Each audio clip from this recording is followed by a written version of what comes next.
хабарҳои иқтисодӣ имрӯз 19 январ дар Паём ТВ.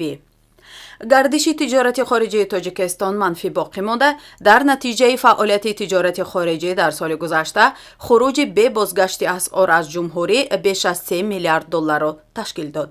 тибқи омор, гардиши савдои хориҷии Тоҷикистон дар соли 2022 беш аз $7 миллиард و 300 миллион ташкил дод, ки нисбат ба ҳамин давраи соли 2021 15% бештар аст. содироти мол дар ин давра беш аз $2 миллиард و 100 миллион ташкил дода, нишондиҳандаҳои воридот ҳудуди $5 миллиард و 200 миллион ташкил дод. ҳамин тариқ дар натиҷаи фаъолияти тиҷорати хориҷӣ дар як соли охир ҳаҷми бе бозгашти хуруҷи асъор ба хориҷи кишвар беш аз $3 миллиард ташкил дод. дар давраи ҳисоботӣ Тоҷикистон бо 110 кишвари ҷаҳон робитаҳои тиҷоратӣ дошт. Русия, Қазоқистон, Швейтсария ва Чин шарикони асосии тиҷоратии ҷумҳурӣ боқӣ мемонанд. Тоҷикистон дар соли 2022 ба маблағи беш аз $106 миллион нерӯи барқ содир кард, ки нисбат ба соли 2021 10.6% бештар аст. Тоҷикистон мувофиқи созишномаҳои басташуда ба Афғонистон тамоми сол, инчунин ба Ӯзбекистон танҳо дар давраи баҳор-тобистон моҳи май-август нерӯи барқ медиҳад. дар бораи қимати нерӯи барқи Тоҷикистон барои истеъмолкунандагони афғон дар соли 2022 маълумот расонаӣ нашудааст. ин дар ҳолест, ки қаблан ширкати барқи тоҷик хабар дода буд, ки дар соли 2021 Афғонистон барои як хатти интиқоли барқ 110 киловолт 3 сент ва барои 220 киловолт 4.5 сент пардохт кардааст. дар авоили соли 2022 гуфта мешуд, ки Афғонистон аз Тоҷикистон $33 миллион қарз дорад. то миёнаҳои соли гузашта ин қарз ҳамагӣ $5 миллион коҳиш ёфт, ки раҳбарияти ширкати барқи тоҷик инро бо мушкили интиқоли пул аз суратҳисобҳои дабс дар бонкҳои Афғонистон шарҳ дод. хабари истеҳсоли телефони мобилии Вера дар Тоҷикистон тасдиқ шуд.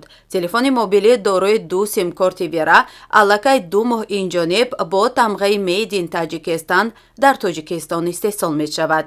тамға ба ҷамъияти дорои масъулияташ маҳдуди Orion Electronic тааллуқ дорад. дар забони форсӣ калимаи Виро синоними калимаи зирак буда, ёдгирандаи ҳушёр, омӯзандаи хушзеҳн маъно дорад.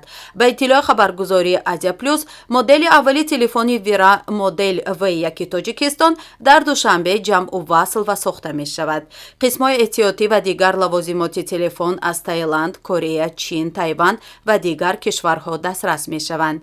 истеҳсолгарон аз навсозӣ ва истеҳсоли 2 модели нави телефони Вира низ хабар доданд. гуфта мешавад, шояд то соли 2024 ё пештар аз он аллакай телефон бо экрани сенсорӣ истеҳсол шавад.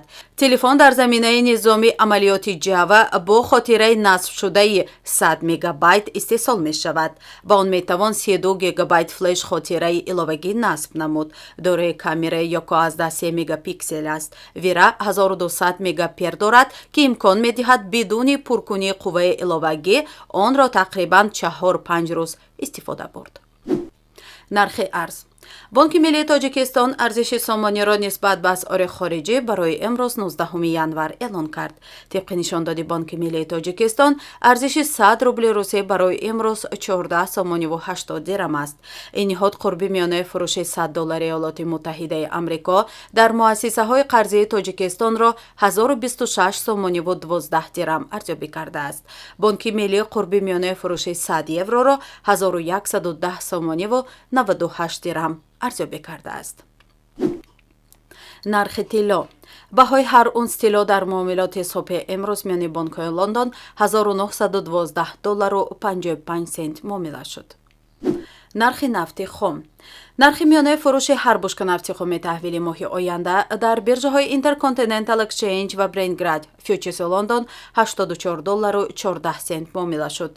нархи миёнаи ҳар бушка нафти хуми таҳвили моҳи оянда дар биржаҳои New York Mercantile Exchange ва Lightweight Grad оили Нью Йорк $78.81 муомила шуд.